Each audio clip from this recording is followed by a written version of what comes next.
مرکز کی شان و شوکت احمد رضا کی رنگت،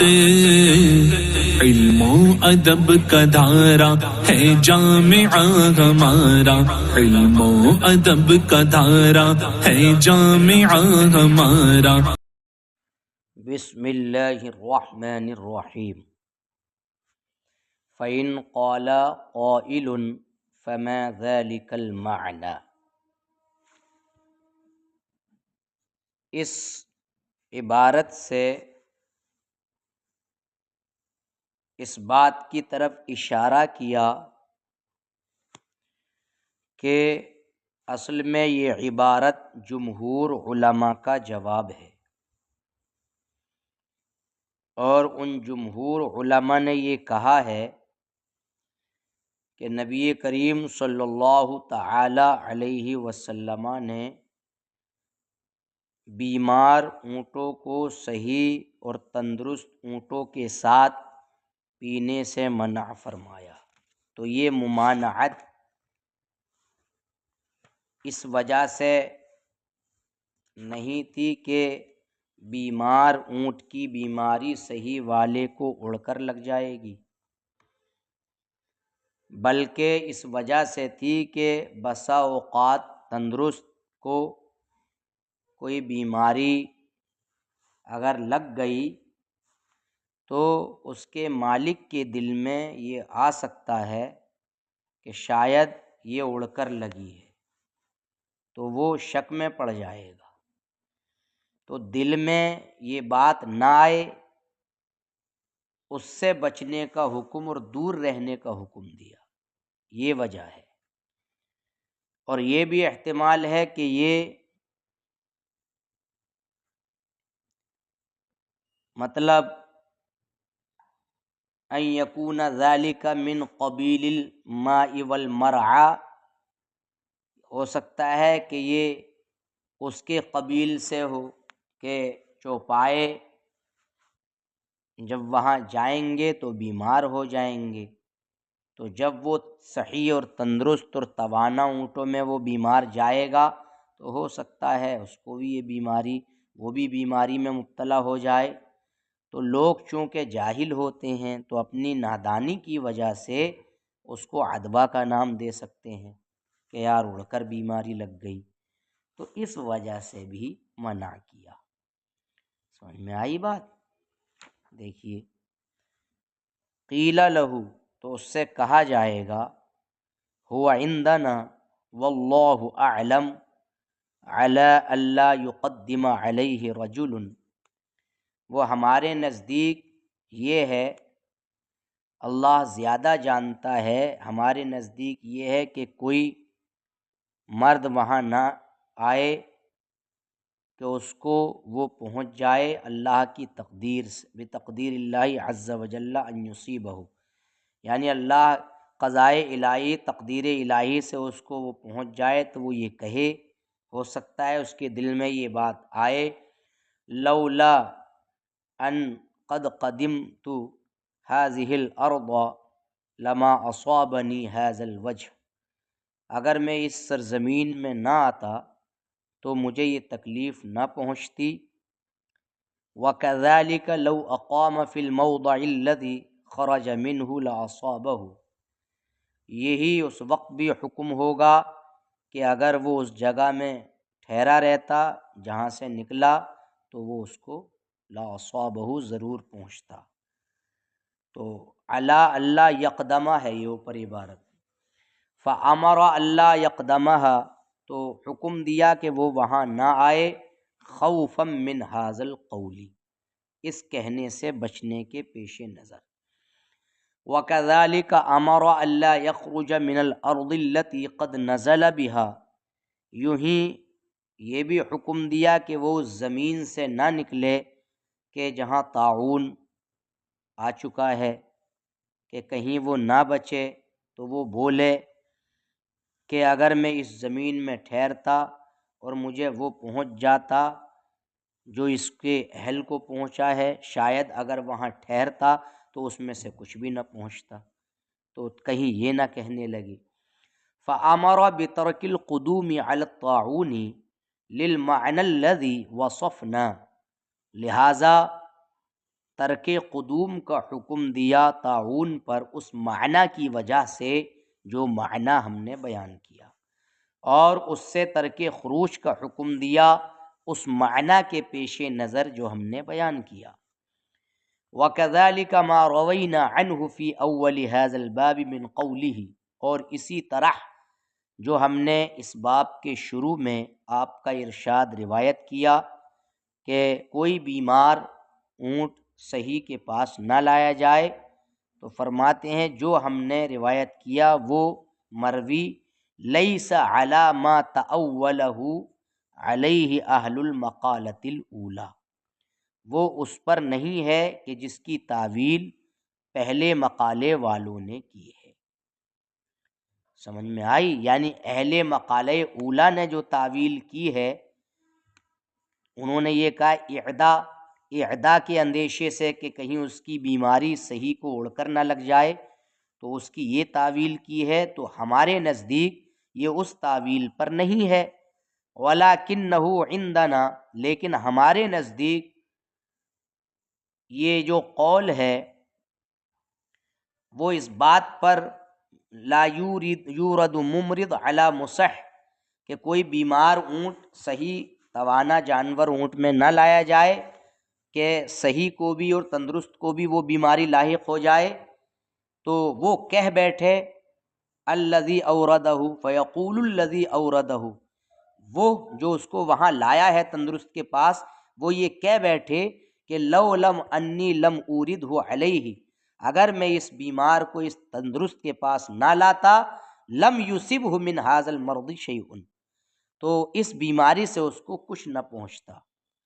فلعلہ، شاید لو لم یوردہ ایضا لاصابہ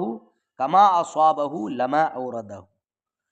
تو کہیں اگر وہ اس کو بھی نہ لاتا تو اس کو وہ پہنچ جاتا، بیماری وہ لاحق ہو جاتی جیسے کہ اس کو لاحق ہوئی ہے، تو اس کو وہ نہ لاتا۔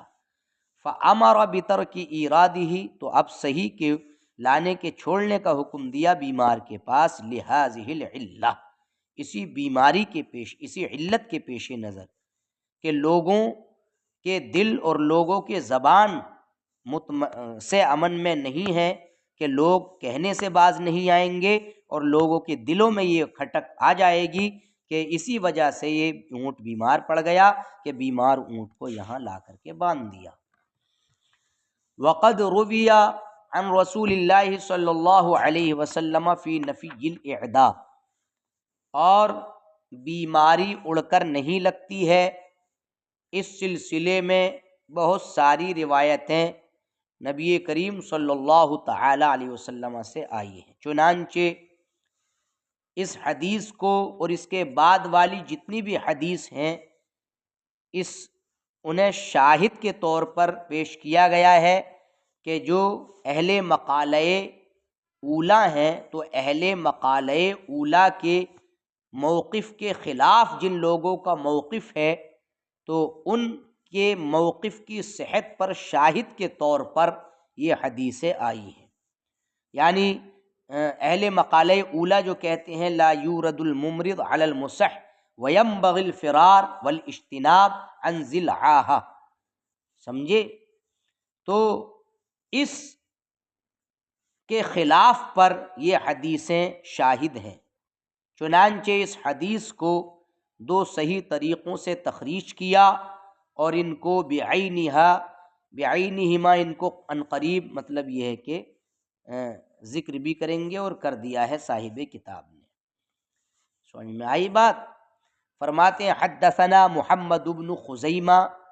قال حدثنا مسدد بن مسرحد شیخ بخاری و ابی داود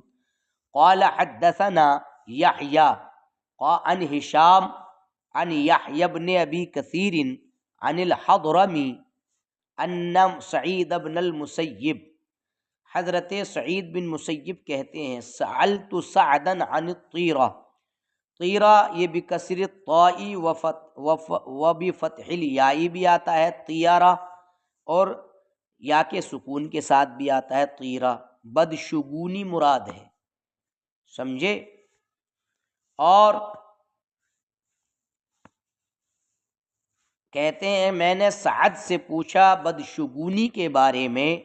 فانتہرنی، تو انہوں نے مجھے جھٹکا، وقالا، اور کہا، من حدثک، تم سے یہ بات کس نے کہی؟ تو میں نے ناگوار سمجھا کہ میں ان سے بیان کروں، تو کہا، سمعت رسول اللہ صلی اللہ علیہ وسلم یقول، میں نے اللہ کے رسول سرور دو عالم صلی اللہ علیہ وسلم کو فرماتے ہوئے سنا، لا عدوى ولا طیرۃ، کوئی بیماری اڑ کر نہیں لگتی ہے، کوئی بدشگونی بدفالی نہیں ہے۔ نیچے بھی اسی کے مثل روایت کی گئی ہے، اور اس میں ولا حامہ کا اضافہ ہے۔ حامہ یہ کا معنی کھوپڑی ہے، اور اس میں طائر ہے یہ، اور حدیث میں یہی مراد ہے۔ وہ اس وجہ سے کہ انہم کانوا یتشاءمون بہا، کہ وہ اس سے کھوپڑی سے راس سے بدشگونی کرتے تھے۔ اور یہ حامہ طیر من اللیل، یہ رات کا ایک پرندہ ہے، اور کہا گیا ہے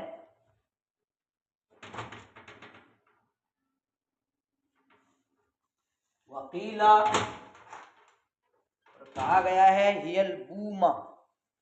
یہ الو کو بھی کہا جاتا ہے۔ اور ایک قول یہ ہے کہ کانت العرب تزعم ان روح القتیل الذي لا يدرك بثأره تصير هامة فتقول اسقوني فإذا أدرك بثأره طارت، یہ بھی خیال ہے اہل عرب کا۔ سمجھ میں آئی بات؟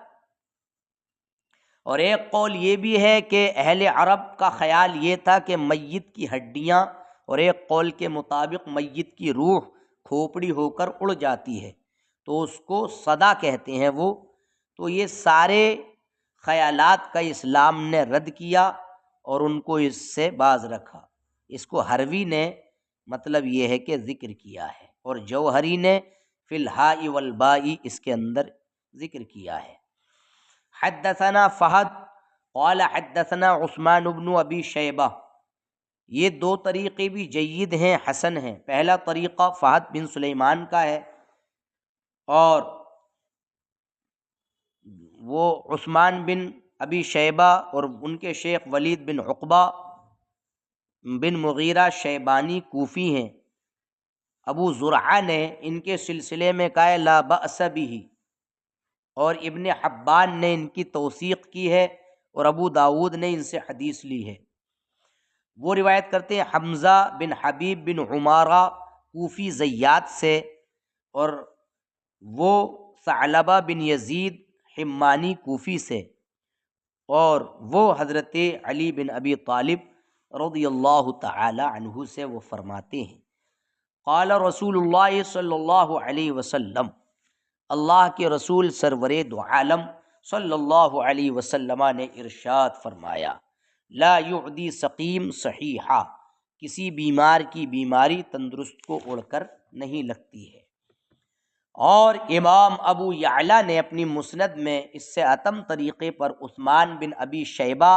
اور محمد بن عبداللہ بن نمیر کے طریق سے اس حدیث کی تخریج کی ہے۔ دوسرا ابراہیم بن ابی داود البرلسی کا طریق ہے، اسی کے مثل ہے وہ۔ حدثنا روح بن الفرج قال حدثنا یوسف بن عدی قال حدثنا ابو الاحوص، جن کا نام سلام بن سلیم ہے، عن سماک عن اکرمہ عن ابن عباس قال، حضرت عبداللہ بن عباس نے فرمایا کہ قال رسول اللہ صلی اللہ علیہ وسلم، اللہ کے رسول سرور دو عالم صلی اللہ علیہ وسلم نے ارشاد فرمایا، لا طیرۃ ولا ہامۃ ولا عدوى، کوئی بدشگونی، کوئی کھوپڑی یا کوئی الو وغیرہ کا میٹر یا جتنے بھی خیالات میں نے اس کی شرح میں ذکر کیے کچھ بھی نہیں ہے، ولا عدوى، اور نہ ایک کی بیماری دوسرے کو اڑ کر لگتی ہے۔ فقال رجل، تو ایک شخص نے کہا، کیا یعنی خارش زدہ بکریوں کو چھوڑ دیا جائے؟ یعنی خارش زدہ بکریوں کو الگ کر دیا جائے کہ وہ دوسروں کو بھی خارش زدہ کر دیں گی؟ تو نبی کریم صلی اللہ علیہ وسلم نے فرمایا، یا حضرت عبداللہ ابن عباس نے فرمایا، فل اولا من اجربہ، اگر ایسی ہی بات ہے تمہارے بقول کے بیماری میں اڑ کر لگنے کا معاملہ تم بیان کرنا چاہتے ہو تو پہلی بکری کو خارش کس نے کی، اگر ایسا ہی میٹر ہے۔ حدثنا ابن ابی داود، پوری حدیث ہے اور سب نیچے بھی اسی کے ہم معنی ذکر کیا ہے۔ حدثنا ابو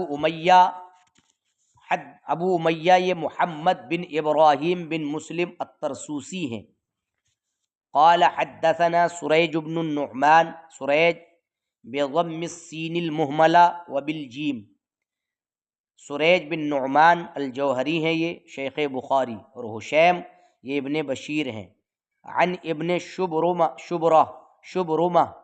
ابن شبرمہ یہ عبداللہ بن شبرمہ بن طفیل ضبی کوفی ہیں، قاضی ہیں اور اہل کوفہ کے فقیہ ہیں اور تابعی ہیں۔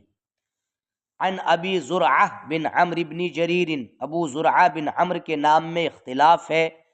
کچھ لوگوں نے حرم کہا ہے، کچھ لوگوں نے عبداللہ کا قول کیا ہے، کچھ نے کہا ہے عبد الرحمن ان کا نام ہے، ایک جماعت نے ان سے حدیث لی ہے، اور وہ روایت کرتے ہیں حضرت ابو ہریرہ سے، وہ نبی کریم صلی اللہ علیہ وسلم سے وہ فرماتے ہیں لا عدوا، فقال رجل یا رسول اللہ، تو ایک مرد نے عرض کی ہے اللہ کے رسول صلی اللہ علیہ وسلم، فإن النقبة من الجرب تكون بجنب البعیر فيشمل ذلك الإبل كلها جربا، نقبہ بضم النون وسکون القاف وبفتح الباء الموحدہ،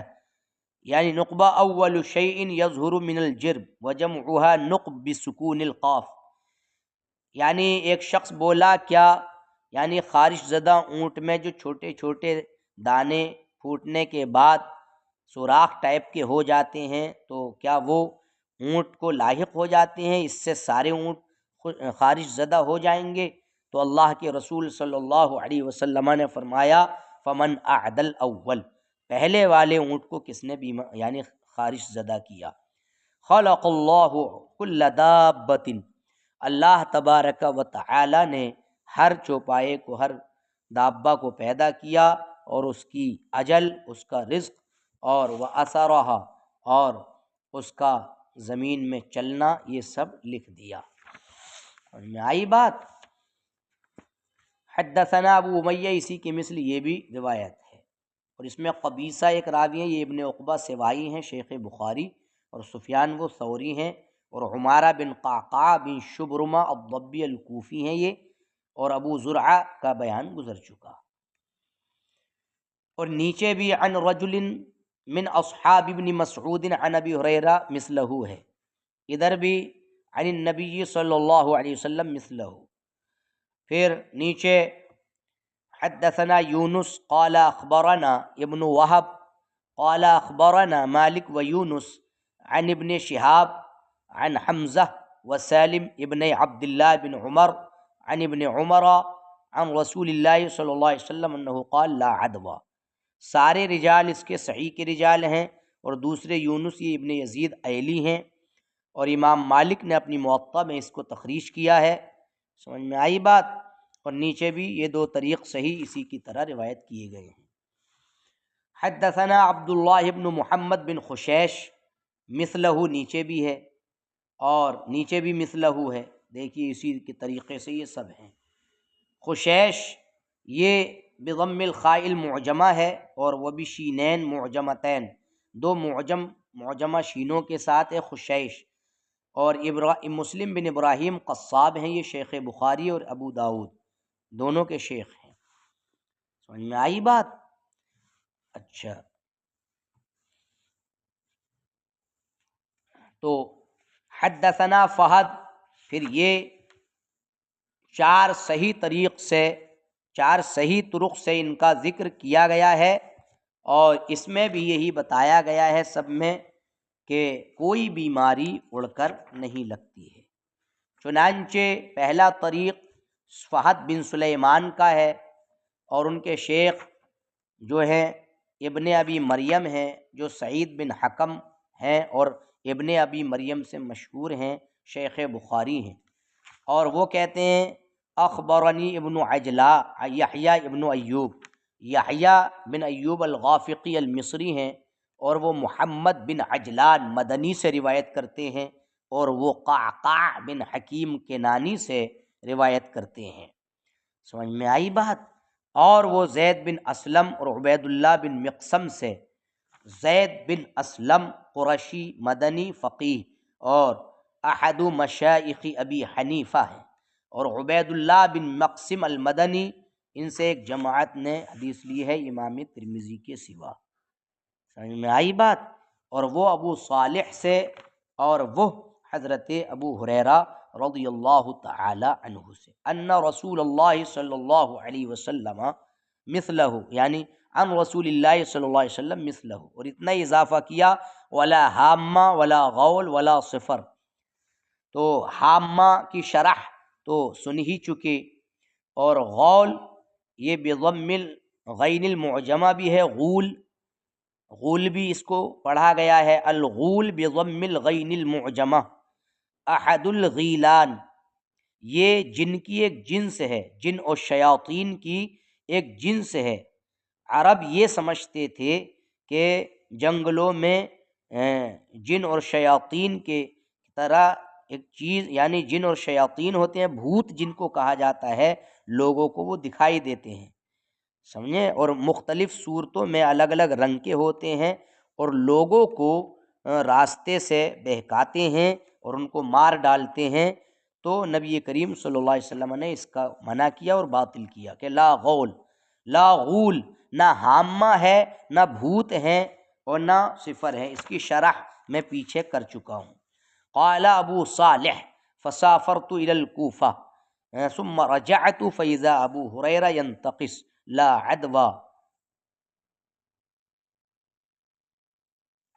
یعنی